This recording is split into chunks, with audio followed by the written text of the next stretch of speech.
YTN은 지난해 국회 인사청문회를 앞두고 당시 이계호 농림부 장관의 부인이 가족들과 공동 소유한 땅에 불법 건축물을 지었다는 내용을 전해드린 바 있는데요. 당시 이 장관은 최대한 빨리 철거하거나 아내의 지분을 포기하겠다고 약속을 했지만 후속 취재 결과 해당 건물은 여전히 그대로인 것으로 확인됐습니다. 잠시 인사청문회를 모면하기 위해 한 발언이었던 걸까요? 이만수 기자의 단독 보도입니다. 이계호 농림축산식품부 장관의 아내가 자신의 남매들과 지분을 나눠 가진 땅에 지어진 1층짜리 건물입니다. 입지는 좋죠. 상가도 좋죠. 엄청 좋죠. 여기도 있고 여기도 개발구역이잖아요. 재건축이잖아요. 하지만 해당 건물은 건축물 대장에 올라 있지 않은 불법 건축물입니다. 지난해 청문회를 앞두고 YTN 보도로 문제가 드러나자 이계호 장관은 서둘러 잘못을 고치겠다고 약속했습니다.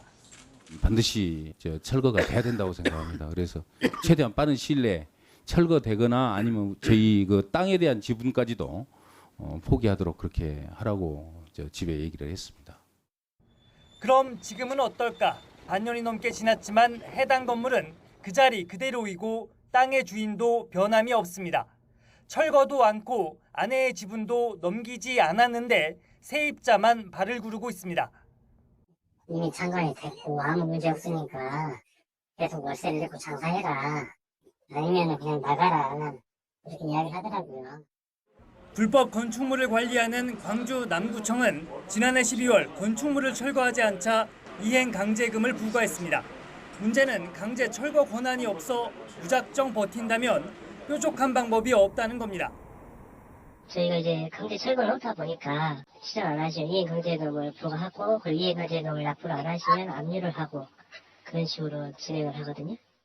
이계호 장관 측은 권리관계가 복잡해 시간이 걸렸다면서 2, 3일 내에 아내의 지분을 포기하겠다고 해명했지만 늑장 조치라는 지적입니다. 장관 후보자들이 국회 인사청문회를 너무나 가볍게 여기고 있습니다. 청문회 당일 하루만 때우면 된다는 식의 얄팍한 생각을 이제는 버려야 합니다. 이번 주부터 일개부처 장관 후보자들에 대한 본격적인 청문회가 시작되는 가운데 청문회만 일단 넘기고 보면 된다는 나쁜 선례를 남기는 것은 아닌지 비판의 목소리가 높습니다. YTN 이만수입니다.